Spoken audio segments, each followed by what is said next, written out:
great being here again. I'm Martin, I'm the head of rope development here at EDELRID, and it's really nice having guys over here using our equipment. And so yeah, nice having you here and then running through the topic of static ropes. Well, thank you, Martin. I'm Johnny, happy to be here back in ISNI.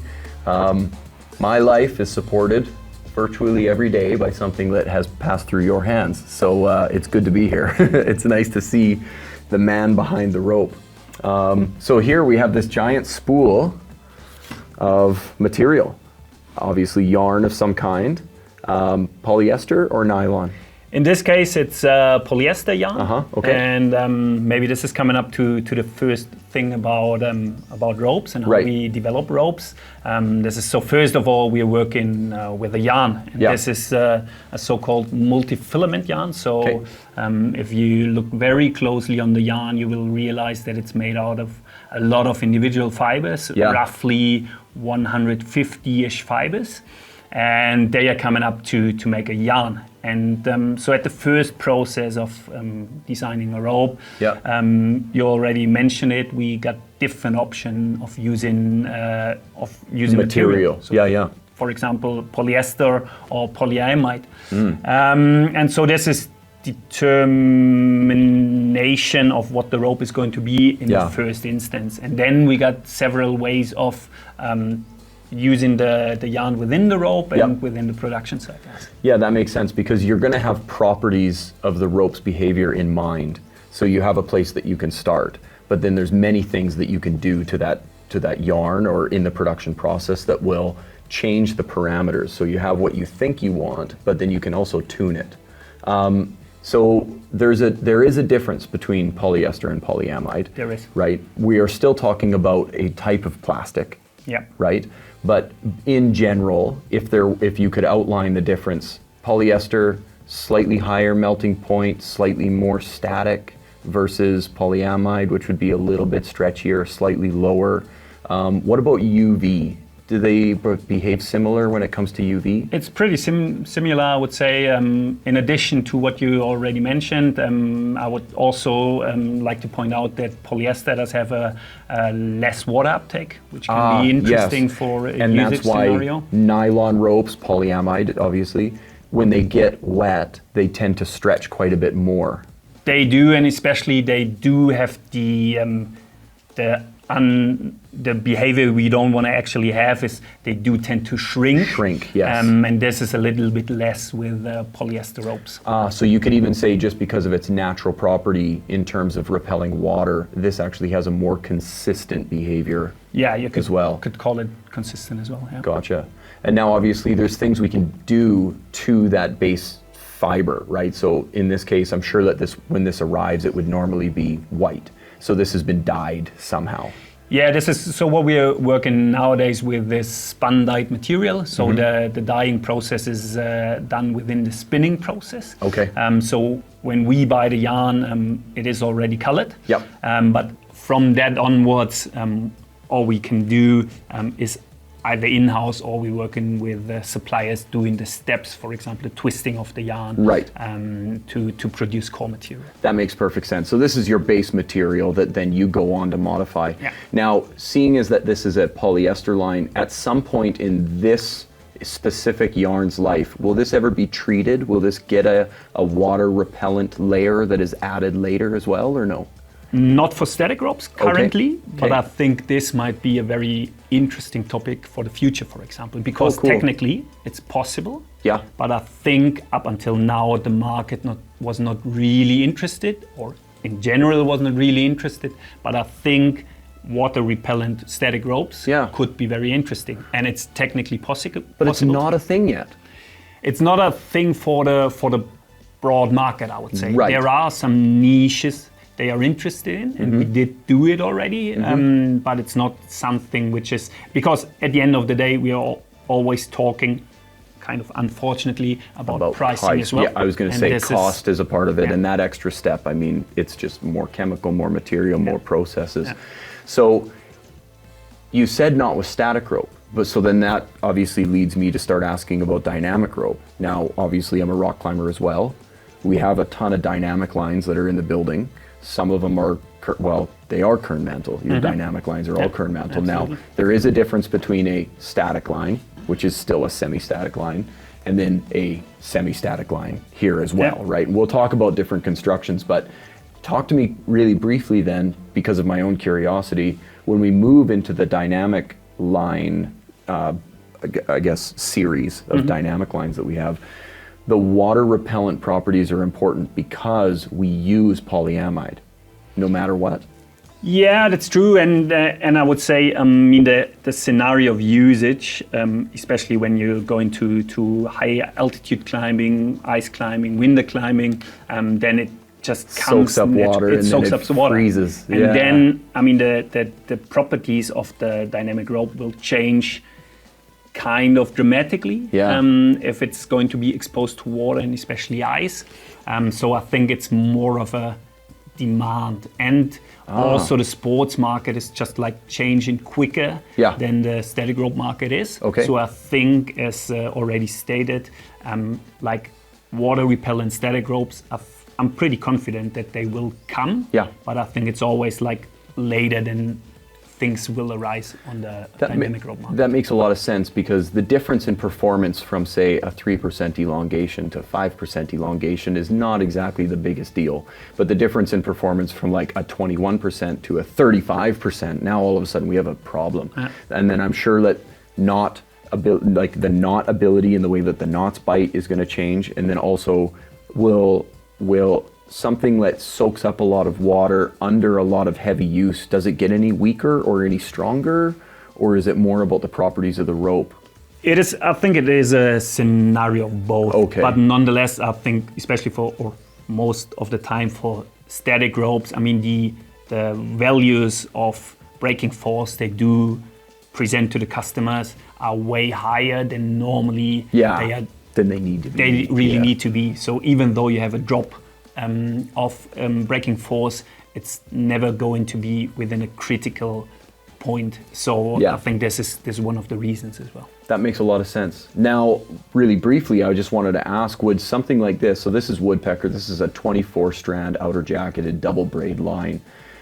Would something like this benefit from having water repellency in it? Like, as an arborist, I will say, we come across situations where we're soaking wet. Everything is absolutely saturated. And we have, many jokes about this, but when we're coming down out of the tree, we're taking a shower. Like, there's water down our arms, down everything. And although that's going to be present in the environment, would something like this potentially benefit from a water treatment, or does it already get it?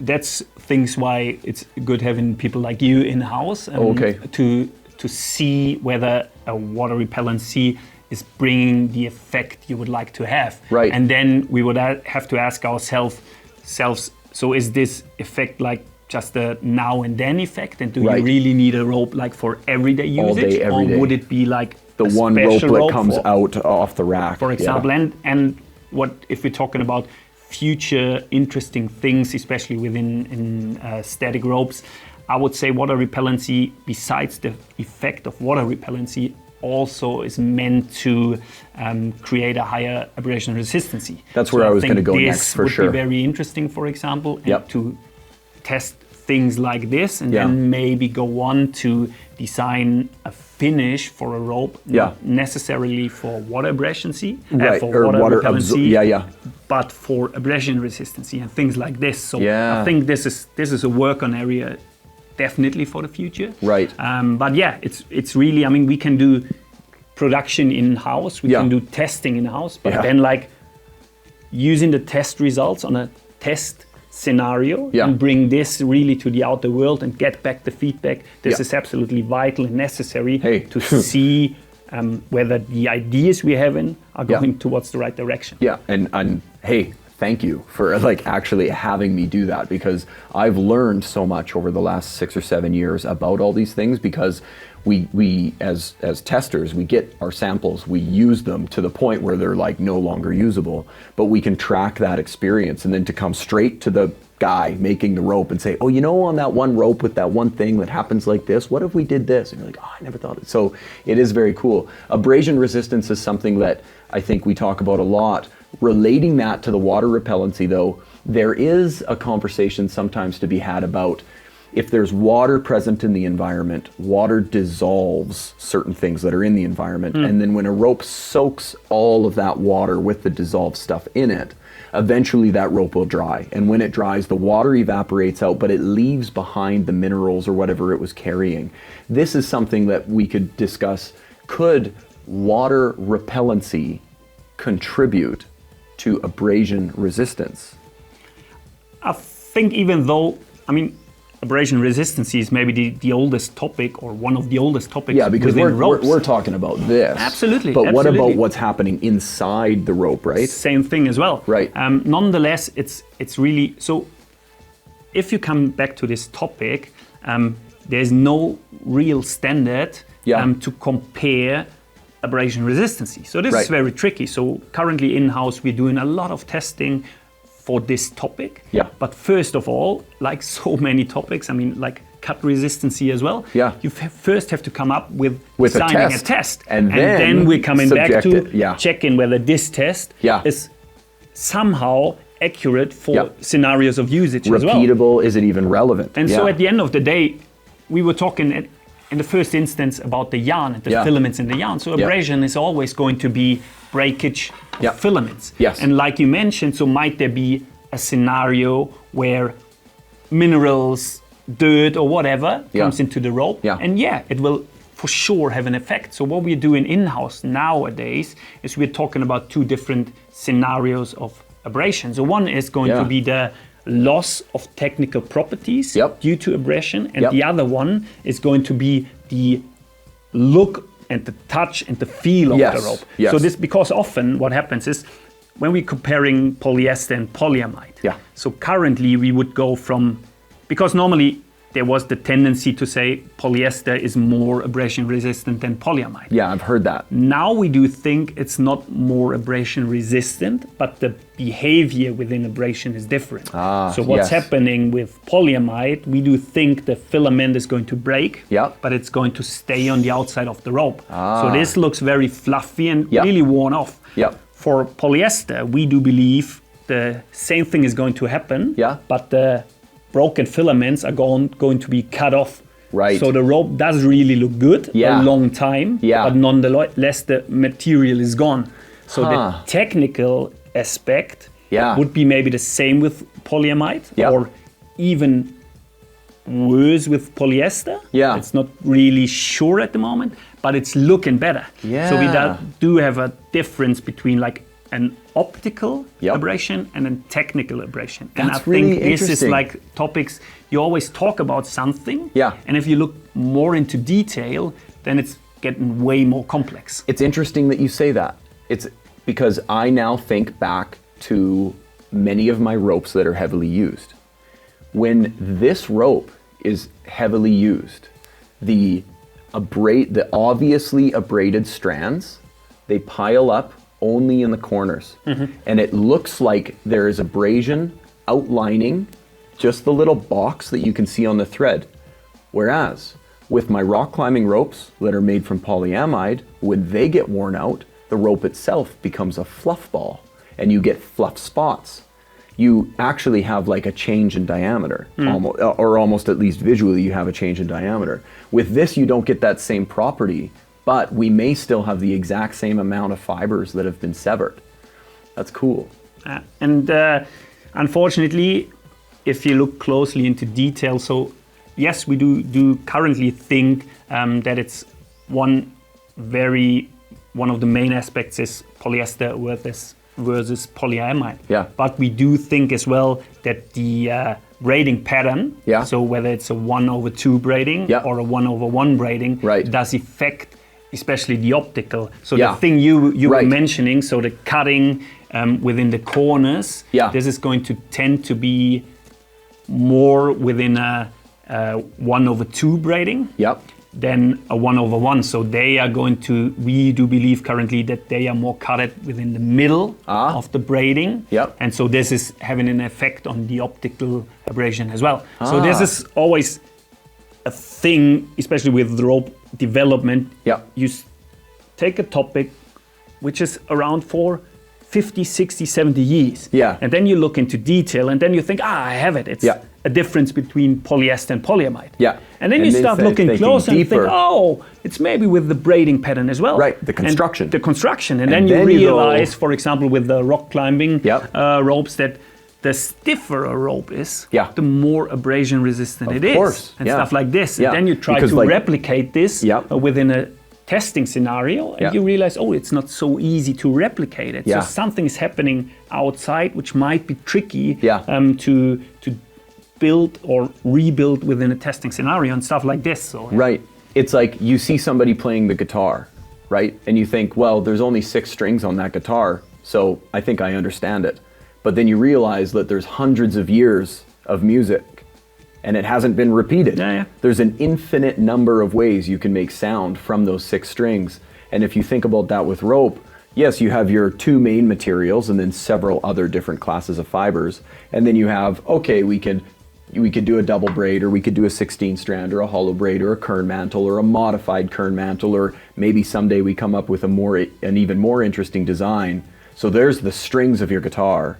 But then you also have the melodies and the chords and everything else, and it just goes literally forever. Well, talking a little bit about materials, I mean, polyamide and polyester are going to be the 2 main common ingredients that we put into a rope. But then we can start talking about some class 2 fibers, right? This being a class 1 fiber, and we start talking about class 2 fibers. Now, we start getting into the family of aramids, right? Because there's a whole list of para-aramid of materials.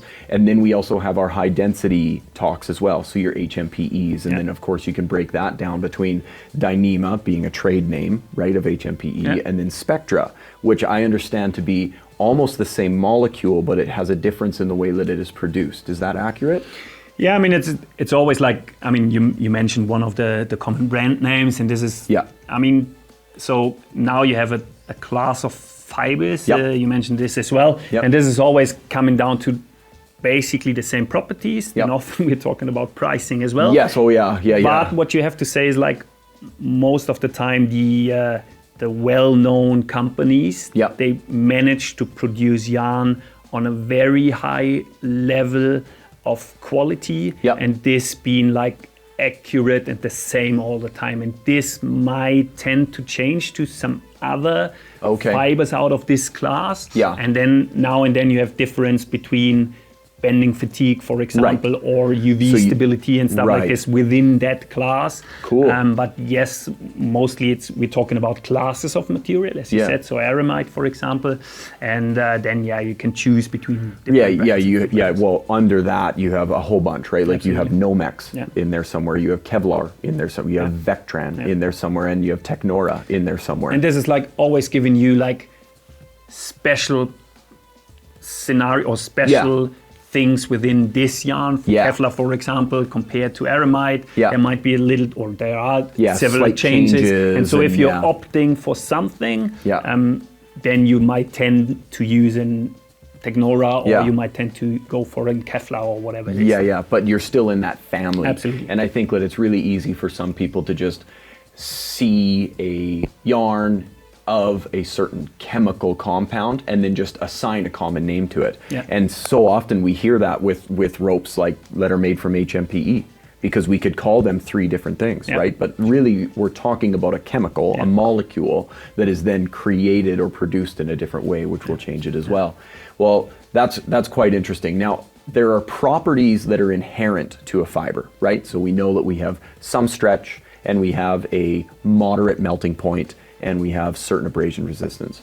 And then we have fibers such as what's coming out of the interstatic on the end here, where we are dealing with an aramid fiber. Now, we know that aramid on its own, it's not a stretchy fiber. Like HMPE, it's not stretchy. In fact, they are among the most stretchless of properties. Now, with our aramid, we have an extremely high critical temperature. In fact, it doesn't even really melt. It just burns and then severs, right? And then on the other end of things with HMPE, we're so melty. Like, I mean, we're half the melting, actually less than half, where it's like 220 versus 450.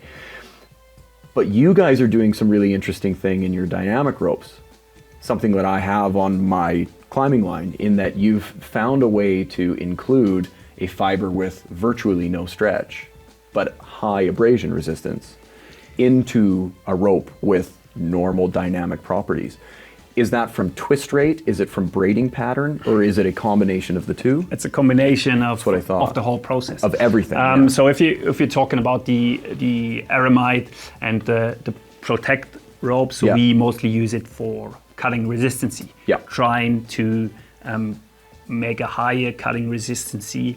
And for static ropes, it's rather easy. So we are combining a polyamide or a polyester, which is a non-shrink material in static ropes, which is somewhere between 18 and 22% of elongation, and combining this with an aramide, which is at 5-ish%. So even though this is a big gap, then we're using it within the sheath. So we got a few options which are making it rather easy in static ropes. You mentioned it in dynamic ropes. It's way more complex because we are combining a shrinked polyamide, which is at 45-ish% of elongation with absolutely non-shrinkable and non-dynamic material. And this is then coming down to really tricky developments, which are going like over years and years to set up a rope like this. And then we have to really like go very deep into every single step,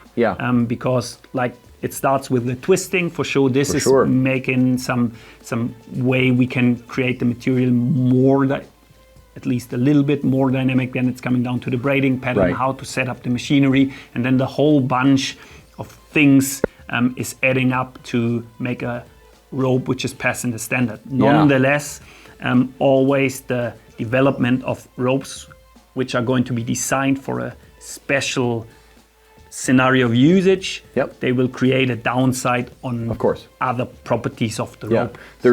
We say there is no free lunch. Absolutely. You know what I mean? Like, absolutely not. You want an extremely static rope that also absorbs energy with an extremely high abrasion resistance, but also you want it to be like nice and supple. And it's like, well, all of those variables compete against each other for percentages of performance. Absolutely. So you can't have something that is like bulletproof but is also extremely fast, because you need it to be heavy for it to be bulletproof, and you need it to be light to be fast, right? So there's these trade-offs. So now back into the complexities of adding a non-stretchy material into a rope that must stretch. When my brain thinks about it, I think we have a material whose properties will change over time with usage. We also then have a material that remains extremely consistent, but due to the fact that it doesn't stretch, it could potentially carry load asymmetrically, right? So then you have to engineer around that.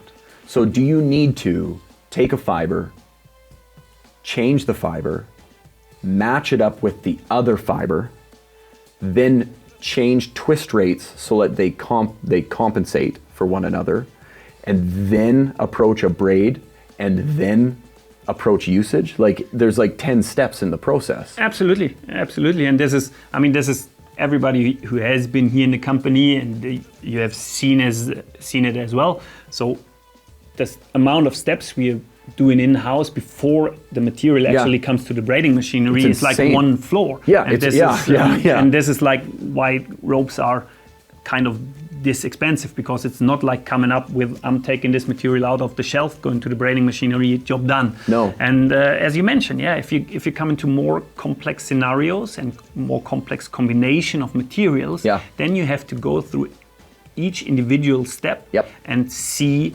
how to manage to combine materials. Right. And like you mentioned as well, I mean, we produce new ropes over here. Then you have to check what's happening if you're working with material having difficulties with UV stability. So for example, we are using aramide within this rope. Right, which is extremely sensitive to UV. Extremely sensitive to UV, plus it's extremely sensitive to bending fatigue. Right, yes. So then you have to make sure, and this is what we did within this rope, so trying to deteriorate the material 100% or more or less, and to see whether the rope is still passing the standard, even though it's the whole aramide there. is not even there. And this is all things you have to keep in mind if you're going away from the basic 11 mil static rope to more complex scenarios. And if we want to go on, so the future besides the finishing of yarns and stuff like this is currently we see that there are coming new alternatives to the market, which will be recycled material, which is rather common for polyester already, which is going to be coming for polyamide as well. And then we have things like partially bio-based materials, for example. For the treatments. And this is all the things you have to see for the future. So this is coming to, like we said in the beginning, so the rope market for static ropes will always be kind of behind the dynamic ropes and the sports market, but it will come to the sports market very, very soon.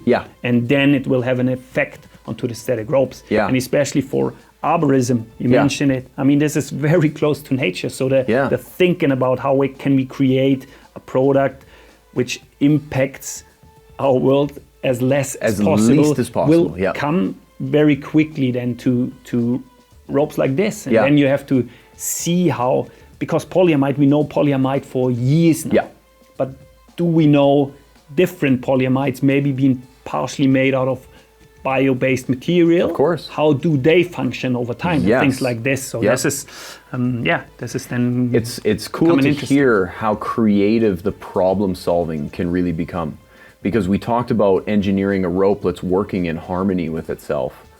But then we talk about, well, what happens if that interesting component that we added, in this case, aramid fiber, what happens if it's just gone from in there? Oh, well, it still passes the standard. Oh, okay, great. Well, then that means that we need to focus less on the harmony of the rope. We focus more on the addition of the material, because even if the material does degrade, the rope still passes the standard. So then we take another step forward, and now we start talking about, okay, but what's easily sourced? Oh, and then what's easily recycled? Oh, and then what can actually be disposed of in an ethical way that doesn't leave, all these other steps of impact. And then, of course, like we continue to move down the train, we start talking about treatments. You can do it with a process that takes an incredible amount of energy or an incredible amount of harsh chemicals, right? And then you start adding these up. And then in the end, what it sounds like is that you're taking a holistic approach to the entire topic, and you're thinking about every step along the way, which is an important way to look at things.